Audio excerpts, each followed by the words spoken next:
교회력으로 이제 1월 6일은 주연절입니다. 어제가 6일이죠. 네.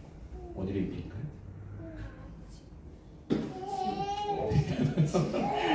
네. 어제가 6일로 알고 있습니다. 네. 오늘은 7일이죠.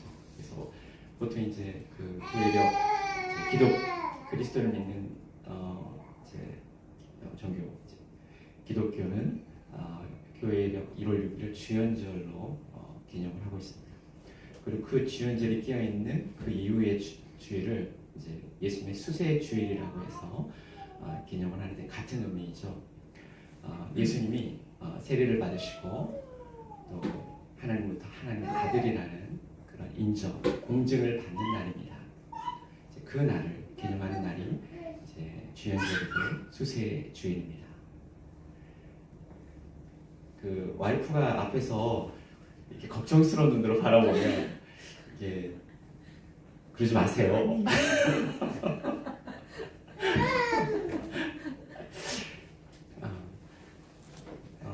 주연절 이후에 첫 번째 주일은 이제 예수님의 수세 주일입니다.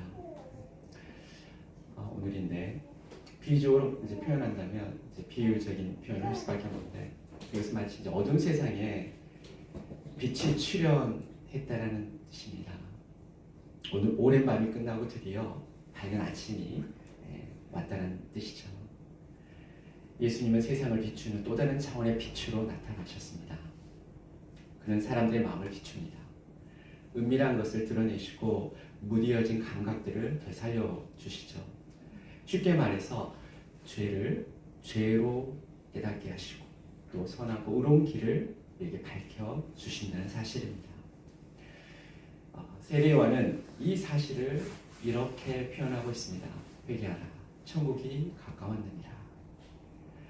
그는 이 빛이 아니지만 그의 삶을 보며 예수님의 빛과 너무나 닮았다는 것을 알 수가 있습니다. 세례요한은 예수님의 빛을 증거하는 자입니다. 하나님 그를 그렇게 세우셨죠. 그래서 먼저 그는 자신의 삶으로 그 예수 그리스도의 빛을 자신의 삶으로 먼저 받아 담아내야 했다라고 저는 생각이 들었어요. 그러므로 세상에 빛으로 오신 예수님을 이해하려면 먼저 세례요한이 자신의 삶으로 세상에 비추었던 그 빛, 증거했던 그 삶을 먼저 살펴볼 필요가 있다라고 생각을 합니다. 구체적으로 말해서 그것은 빛 앞에서 드러나는 어둠, 죄와 또 그 죄가 밝혀졌을 때 회개함으로 체험되어지는 천국에 대한 이야기입니다.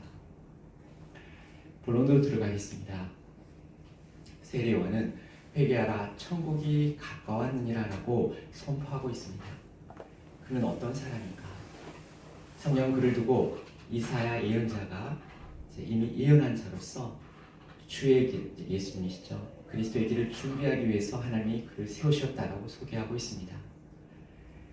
여기서 주의 길을 준비한다는 것은 다름 아닌 회개의 운동을 일으키는 것임을 알 수 있습니다. 앞에서 회개하라 이렇게 선포하잖아요. 또 이러한 회개 운동이 천국과 이어져 있다는 사실도 우리는 알 수가 있습니다. 정리하면 세례요한은 그리스도의 길을 준비하는 자입니다. 또 그것은 회개 운동을 일으키는다는 의미죠. 이런 사실은 과거의 예언자들도 많이 했어요. 회개하라, 하나님께 돌아오라. 구약의 많은 예언자들이 그렇게 회개 운동을 일으켰었죠. 그와 비슷하게 세례요한도 예언자의 반열에서 회개 운동을 일으키는 사람이었다.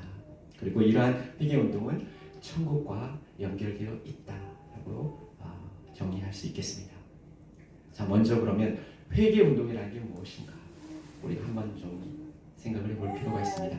이 운동은 죄를 드러나게 해서 스스로 죄를 고백하게 하는 일입니다.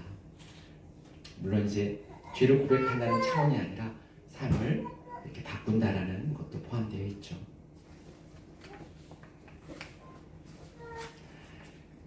사실 이 일은 아까 말씀하셨듯이 많은 예언자들이 구약의 많은 예언자들이 하나님께 돌아오라 그러면서 이제 회개를 선포하고 회개하라 선포했던 일과 동일하죠. 근데 세례요한은 예언자잖아요. 그래서 하나님의 예언자인데, 예언자라는 뜻은 하나님의 먼 미래, 이제 하나님이 이제 계획하신 미래의 일을 예언하는 측면도 있지만, 더 정확한 의미는 하나님의 말씀을, 하나님의 마음을 대언하는 자다라고, 그게 더 정확한 뜻입니다. 세례 요한은 하나님의 마음을 그대로 자기의 마음에 품고 그 하나님의 말씀을 자기의 입으로 삶으로 대언을 하고 있는 그런 예언자라는 뜻이죠. 이렇게 세례 요한은 예언자로서 회개 운동을 일으키는 그런 일을 하고 있습니다. 덧붙여서 이 일은 주의 길을 준비하는 것이었고, 또 세례 요한의 그 주의 일을 준비한다는 그 의미는 자신의 일과 예수님의 일이 구분이 되어 있다라는 뜻도 있는 겁니다. 그러니까 예수님의 역할과 세례 요한의 역할이 어느 정도는 좀 선이 구분이 되어 있다라는 뜻인 것 같습니다. 요한은 준비하는 자고 그리스도는 완성하는 자다. 의사로 비유하자면 요한은 병을 진단하는 차원이고 예수 그리스도는 그 병을 완전하게 치료하는 차원의 의사다. 이렇게 이해할 수 있을 것 같습니다. 그럼 어떻게 세례 요한은 사람들의 그런 병을 진단했을까? 다시 말해서 어떻게 그는 사람들로 하여금 자신의 죄를 보게 하고 그 죄를 자백하게 했을까라는 거예요. 여러분들이 거리에 나가서 회개하라 그러면 사람들이 자동으로 자신의 죄를 고백하지는 않잖아요. 목사들이 다 거리에 나와서 회개하라 한다고 요즘은 더 당신이나 더 잘 사세요 이렇게 얘기할 수 있겠죠. 그래서 오늘은 아니 왜 요한은 어떻게 해서 요한은 사람들에게 자신의 병을 보게 하고 죄를 밝혀주 깨닫게 하고 그 죄를 자백하게 했을까라는 거예요. 그런데 이것에 대해서 오늘 본문은 구체적으로 이렇게 잘 언급하고 있지는 않아요. 다만 그가 어떤 삶을 살았는지에 대해서 알 수 있는 어떤 표지만을 우리에게 보여주고 있습니다. 성경은 이 표지를 통해서 유대인들의 정신을 지배하고 있던 그 당시 바리새인과 사두개인들이 두 부류의 삶과 요한의 삶을 비교를 하고 있어요. 그래서 오늘 본문에 보면은 세례 요한에 대한 표지는 결국 그가 광야에서 살았고 그가 입고 있는 옷, 먹고 있는 음식에 대해서 보여주고 있죠. 그것이 다예요. 이러한 비교를 통해서 성경은 세례 요한의 특별함을 드러내고 있지 않을까. 이 특별함이 바로 사람들을 하여금 자신의 죄를 보게 하고 자백하게 만든 원인이 아닌가 이렇게 생각할 수 있을 것 같습니다. 그렇다면 바리새인과 사두개인은 이 두 집단과 비교되는 세례 요한의 바리새인과 사두개인과 이렇게 비교되는 그런 세례 요한의 특별함은 무엇일까? 이제 미리 말한다면 그것은 정직한 삶 그리고 금욕적인 삶이라고 할 수 있습니다. 바리새인과 서기관은 사실은 이제 토라 해석의 권위자들이죠. 그리고 사두개인들은 전통적으로 예루살렘의 성전의 제사장들이에요. 이러한 위치에서 그들은 자연스럽게 유대인들의 정신을 이끌어 가고 있었던 것입니다. 그러니까 이미 그들은 어떤 그 사회의 기득권을 소유하고 있었다고 볼 수 있습니다. 이것은 그들이 태생적으로 하나님보다 자신의 부와 권력과 권세를 더 추구하고 거기에 관심을 더 둔다라고 생각할 수가 있습니다. 그렇기 때문에 세례 요한은 그들을 날카롭게 비판을 하고 있는 것이죠. 요한이 보기에 그들은 자신의 기득권과 체면을 지키려고 하나님을 이용하는 그런 사람들이었어요. 사회적으로는 거룩한 제사장이요 지혜로운 서기관이었지만 개인적으로 그들은 거만하고 욕심 많은 사람들이었습니다. 한마디로 그들은 외식을 즐기는 외식하는 자들 그리고 탐욕스러운 자들이다라고 말을 할 수 있을 것 같습니다. 대조적으로 요한의 삶을 보면 요한은 정직했습니다. 아까 대언자라고 말씀을 드렸잖아요. 자신의 하나님의 감독, 하나님의 마음을 품고 그것을 꾸밈없이 세상 가운데 선포하고 사람들이 손가락질하고 비난할지라도 때로는 위협을 가할지라도 그는 하나님의 마음을 그대로 삶에 담아서 세상에 보여주는 그런 사람이었다. 정직했다. 그리고 이제 나중에 이제 세례 요한이 죽는 원인도 거기에 있습니다. 항상 바른 것을 말하고 그런 것에 대해서는 부끄러워했다는 거죠. 또 그의 삶은 금욕적이었습니다. 그래서 우리가 이제 금욕이라는 것은 완전히 우리의 정욕을 차단하고 우리의 이상적인 도덕적인 사람으로 살아간다라고 할 수 있지만 그건 불가능하잖아요. 여기서 금욕이라는 것은 우리의 욕망을 억제하고 어느 정도 억제하고 선과 옳고 그름의 입장에서 우리의 욕망을 억제하고 욕구를 이렇게 조절한다라고 말을 할 수 있습니다. 무절제하지 않고 그렇게 살았다는 거죠. 그가 이제 먹고 있는 음식, 입고 있는 옷, 사는 곳 이런 것을 보면 정말 그런 삶을 살았던 것 같습니다. 우리에게 지금 그렇게 살라고 하면 좀 살기는 좀 어려울 것 같아요. 그러나 세례 요한이 또 성경이 이렇게 세례 요한에 대한 삶을 이렇게 포커스를 이렇게 맞추도록 그의 삶을 이렇게 보여준 것은 그만큼 세례 요한은 자신이 어떤 존재로 세상에 있는가를 보여주려고 하는 것 같아요. 금욕적인 삶이라는 것은 결국 우리의 욕망이라는 법칙 안에서 우리가 흔들리는데 세례 요한의 삶을 보면 그는 항상 그런 욕망의 법칙과 싸우고 항상 깨어있으려고 하고 그래서 하나님 앞에 의롭고 정직하고 깨끗하게 살려고 몸부림을 쳤다라는 그런 메시지가 아닌가, 그런 표현이 아닌가라는 생각이 듭니다. 이것이 그의 특별한 것이라고 저는 생각을 합니다. 이러한 요한의 삶을 보면서 사람들은 그에게서 어떤 신비로운 빛을 느꼈습니다.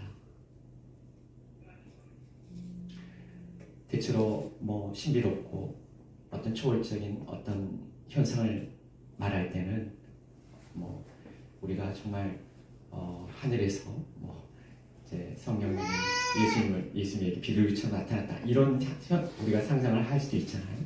또 우리가 물리적으로 설명할 수 없는 그런 현상을 보면서 기적적인 현상을 보면서 우리가 그걸 신비롭다고 말할 수 있잖아요.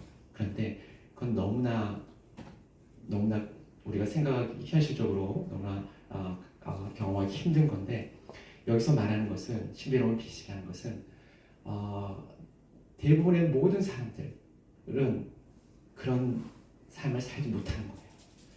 대부분의 많은 사람들은 꿈속에서나 기대하고 바라지 현실적으로는 불가능한 일이라고 생각하는 거예요. 그런 일들이 세상에서 드러나는 순간 사람들은 그것을 이상하게 여기잖아요.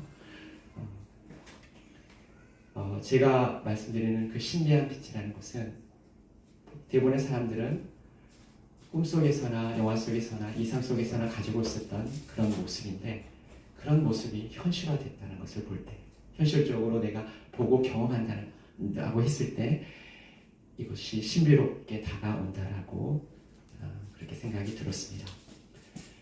사람들은 요한의 삶을 보면서 그렇게 신비한 빛을 느꼈을 거예요. 그 빛이 어두운 자신의 영혼을 비추기 시작했다라고 저는 생각합니다. 그들은 아마 깜짝 놀랐을 거예요. 자신의 죄가 환하게 드러났던 것이 드러난 체험을 하게 된 거죠. 자신 안에 있던 죄를 비로소 죄로 자각하게 된 거예요. 죄가 없었나요? 내가 평소에도 거짓말도 좀 하고 사람들 좀 속이기도 하고 이게 세상 사는 법이죠. 그렇게 사람이 당연한데 그런데 세례 요한의 삶과 내 삶을 딱 마주해서 섰을 때 내 삶은 어두운 거예요. 자신의 죄로 느껴지는 거죠. 내가 잘못됐구나. 내 삶이 이 정도밖에 안 되었구나 라고 느끼는 거죠. 이런 일은 지금도 일어나고 있습니다. 정직한 사람, 바르게 살려고 하는 사람 앞에 그렇지 못한 사람은 여전히 그런 부끄러움을 느끼는 거잖아요. 바리새인과 사두개인 이 두 부류의 사람들도 아마 동일한 경험을 했을 거예요. 세례 요한의 삶 앞에 자신의 삶이 비춰지는 거죠. 그 빛이 더 강하게 느껴졌을 거예요. 자신의 어둠이 더 깊이 자신들의 어둠을 그들이 느꼈을 거예요. 그런데 그들은 빛으로 나오지 않았어요. 자신들의 죄를 인정하고 정직하게 그 죄를 고백하지 않았어요. 그들의 사회적인 위치에서 체면을 구기고 싶지 않았던 거예요. 기득권을 지키려고 자식 속에 드러내서는 안 되는 것들이 있잖아요. 그들은 세상 가치 때문에 천국의 문턱에서 넘어지고 말았어요. 그래서 성경은 악인이 의인의 회중에 들어올 수 없다라고 말하고 있습니다. 빛 앞에서는 누구나 평상시 의식하지 못했던 자신의 죄를 깨닫게 됩니다. 갑자기 부끄러움이 밀려오고 창피해지죠. 자신의 부끄러운 죄가 밖으로 드러나 사람들로부터 무시당하는 것은 너무나도 견디기 어려운 일이에요. 그래서 대부분 사람들은 부끄러움을 숨기려고 나를 비추는 그 빛 자체를 부정하죠. 마치 이런 거예요. 아마 바리새인과 사두개인이 세례 요한을 보면서 아마 이런 속으로 이렇게 외쳤을 거예요. 요한, 내 따위가 뭔데? 나를 판단하는 거야.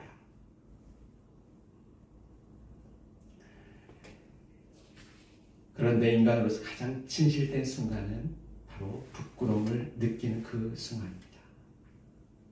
그 순간이 나를 포장하고 있던 껍데기가 벗겨지고 비로소 진정한 내 속살이 드러나는 순간이기 때문이에요.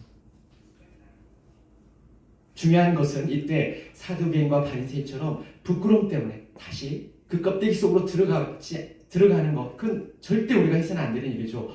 다시 어둠 속으로 숨어버려서는 안 되는 거예요. 부끄러움을 숨기려고 체면을 구기지 않으려고 도리어 자신을 비추고 있는 그 빛 자체를 부정해서는 안 된다는 거예요. 만약 그 빛을 부정하면 그 빛이 품어져 나오는 천국을 부정하는 거거든요. 그 사람을 기다리고 있는 것은 천국을 부정하고 빛을 부정하는 그 사람이 결국 맞닥뜨리는 것은 빛이 비치지 않는 선하고 의롭고 아름다운 빛이 전혀 닿지 않는 어두운 고립된 지옥밖에 없는 거예요. 그곳이 지옥이에요. 인간미가 전혀 없는 자기의 온갖 욕망의 덩어리들이 뭉쳐서 인간이기 전에 정말 자기의 아집과 고집과 자기의 욕망으로 똘똘 뭉쳐진 그런 존재를 상상해 보면 아마 비슷하지 않을까. 소통이 안 되고 교제와 관계를 맺을 수 없는 존재, 유일하게 자신 혼자만 존재할 수 있는 존재, 누구도 곁에 가까이 갈 수 없는. 빛이 느껴질 때 자신이 어둠 속에 있었다는 사실을 우리는 깨닫습니다. 그때 그 순간 속살을 드러내면서 우리는 빛 가운데로 나가야 됩니다. 죄를 인정하고 고백하면서 그 비단에 거해야 되는 거예요. 함께 구하는 거죠. 이것이 핵심이에요.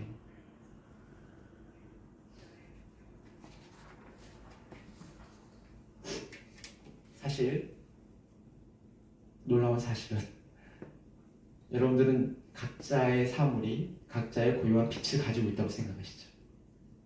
노란색, 검정색.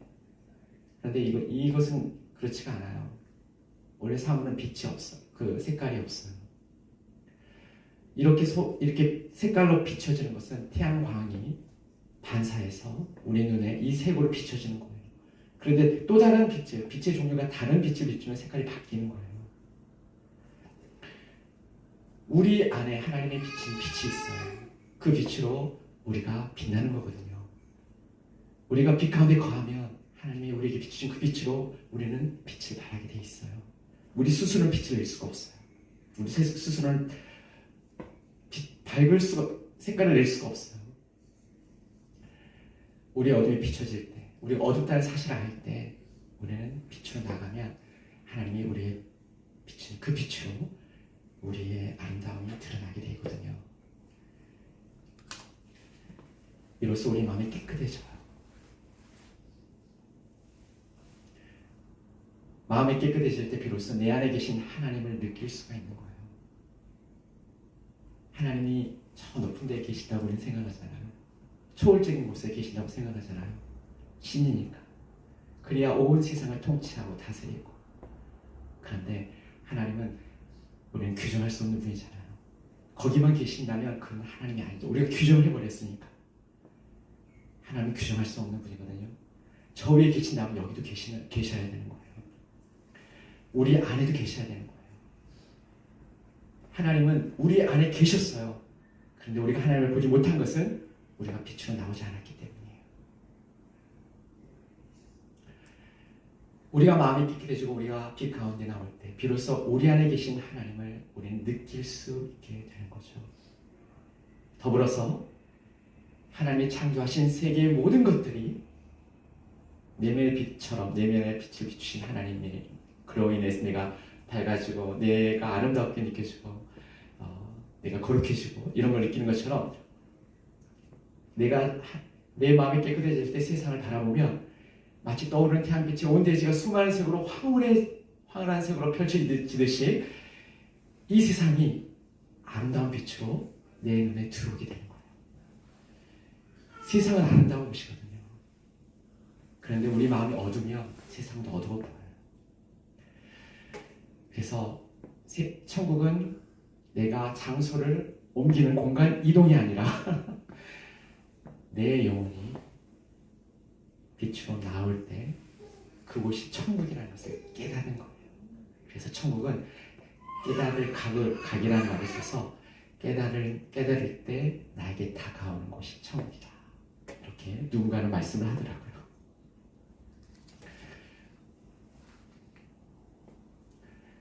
그래서 성경은 심령이 가난 자가 천국을 체험하고 마음이 청결한 자가 하나님을 본다라고 말을 합니다. 지금까지 내용을 정리하겠습니다. 죄를 자각해야 합니다. 그리고 죄를 인정하고 고백해야 합니다. 마음이 가난해져야 합니다. 자신이 병자임을 알고 고백할 때 비로소 우리는 의사를 만날 준비가 된 거예요. 하나님을 만날 준비가 된 거죠. 하나님을 느끼기 시작하는 거예요. 이것을 위해서 세례 요한은 빛의 통로가 되었던 거예요. 본능과 영광의 법칙을 거스리면서 치열하게 능동적으로 영혼의 법칙을 지키며 살려고 노력했던 거예요. 그의 모습이 바로 정직한 모습, 정직한 삶, 금욕적인 삶이었던 거죠. 사람은 상위법이 있고 하위법이 있는데 사람은 상위법을 능동적으로 지키려고 할 때만이 하위법의 지배에서 벗어나게 돼요. 제가 의지적으로 지금 두 발로 서 있잖아요. 정신을 깜빡 놨어요. 다리에 힘을 빼버렸어요. 그럼 어떻게 되죠? 자동으로 넘어지고 자빠지고 그러겠죠. 중력의 법칙에 적용을 받겠죠. 근데 저는 의지적으로 지금 서 있으려고 해야만 서 있게 되는 거예요. 의지의 법칙을 따라야 되는 거죠. 내 자신이 깨어있다는 말은 항상 내 안에서 내가 영혼의 법칙이라고 했지만 욕망의 법칙을 거스르기 위해서 깨어서 사람은 어떻게 살아야 되는가? 하나님의 뜻은 무엇인가? 우리의 생각과 관심을 여기에 집중하지 않으면 우리는 자동으로 나의 중심성으로 떨어진다는 거예요. 영혼의 법을 적극적으로 지키며 살지 않으면 금세 욕망의 법칙에 지배를 받게 된다는 사실입니다. 세례 요한의 빛은 사람들의 영혼을 비추었고 그들 안에 있던 죄를 드러냈습니다. 대부분의 사람들은 순간 놀랍고 부끄럽습니다. 하지만 어둠 속으로 숨지 않고 그 빛을 부정하지 않고 빛 가운데로 맨살을 드러내고 마음을 깨끗해진 사람들은 자기 안에 또 자기 밖에서 하나님을 체험하게 됩니다. 하나님으로 둘러싸여 있는 현실을 보게 된다는 거죠. 이것이 천국을 경험하는 것이 아니고 무엇이겠습니까? 사실 대부분의 사람들은 천국에 대한 향수가 있습니다. 사람은 기억 속에 어렸을 적 말이나 행동에 아무런 꾸밈이 없이 천진난만했던 그런 시절을 기억하죠. 어렸을 적. 또 영화 속에서는 또 정의와 사랑의 화신들이 있잖아요. 주인공들. 그걸 보면서 오랫동안 떨어져 있던 정말 그립고 그리워하는 사람을 만난 것처럼 그 영화를 보면서 반가워하고 눈물을 흘리잖아요. 또 현실의 삶 속에서는 사람은 항상 진정한 친구를 찾아서 헤맵니다. 그 친구와 참다운 우정을 나누고 싶어 하죠. 한 사람의 친구만 있어도 넌 성공한 거다 이런 말도 있잖아요. 이처럼 사람은 천국을 찾고 바라며 목말라합니다. 안타깝지만 우리는 그 천국을 멀리서 바라보면서 우두커니 서 있을 수밖에 없습니다. 왜 그럴까요? 내 힘으로는 그곳에 갈 수 없다고 생각하기 때문이에요. 영혼의 법칙이라는 길은 사람에게는 너무나 미끄러운 길입니다. 혼자서 서 있기조차 힘들죠. 기대하지만 다다를 수 없고 원하지만 갈 수 없는 현실, 그리고 그 원인이 바로 나의 무기력함, 항상 나는 욕망의 법칙에 지배를 받을 수밖에 없구나. 네. 바울이 로마서 얘기한 것 같아요. 7장에 네. 죄의 법이 나를 항상 끌어내린다는 거죠. 네. 죄의 법 아래로 내 욕망이 죄의 법 아래로. 자신의 무능력함이 있다는 이 사실은 정말 우리를 너무나 좌절시키는 것 같습니다. 점점 빛에서 멀어지고 있다는 느낌. 누가 나에게 빛을 비출 수 있을까요? 누가 나에게 이러한 욕망의 법칙을 끊었고 이길 수 있고 극복할 수 있게 해서 정말 영혼의 법칙을 지켜가면서 하나님을 체험하고 천국을 체험하게 할 수 있을까요? 인간의 영혼의 심연에서 이런 탄식 소리가 울려 퍼지고 있습니다. 애굽에서 학대를 받던 이스라엘이 하늘을 향해서 신음하듯이 지금 이 순간에도 영혼들은 욕망의 법칙으로부터 해방을 고대하면서 깊은 한숨을 쉬고 있는 것 같습니다. 그래서 하나님은 절망에 빠진 인간의 영혼을 구원하시려고 세례 요한을 보내셨던 것 같습니다. 그를 통해서 영혼의 빛을 비추시고 죄를 깨닫게 하시고 선하고 의로운 길을 갈 수 있는 힘과 용기를 불어 넣으셨던 것 같습니다. 지금 우리가 살아가고 있는 시대에도 요한의 빛처럼 세상을 비추는 빛이 있습니다. 욕망의 법칙을 거절하고 항상 깨어서 영혼의 법칙을 힘써 지켜가는 사람들이 있다는 거죠. 그들은 정직하고 금욕 교주면서 외식과 탐욕을 멀리하는 사람들입니다. 이들을 통해서 하나님은 변함없이 이 세상을 비추고 계십니다.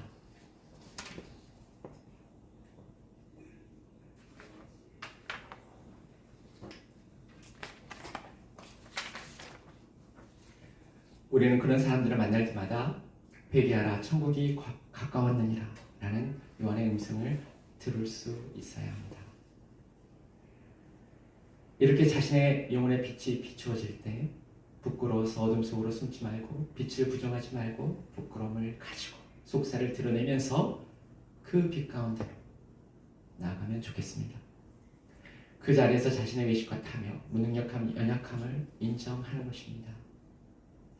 빛 가운데 빛과 함께 거하면서 영혼의 법을 우리가 힘써 지켜갑시다. 지금도 회개 운동은 계속되어야 합니다. 이것이 우리 모두가 그토록 찾고 그리워하던 순수한 사랑, 정의로움, 우정이 있는 그런 천국으로 들어가는 유일한 길이기 때문입니다. 기도하시겠습니다.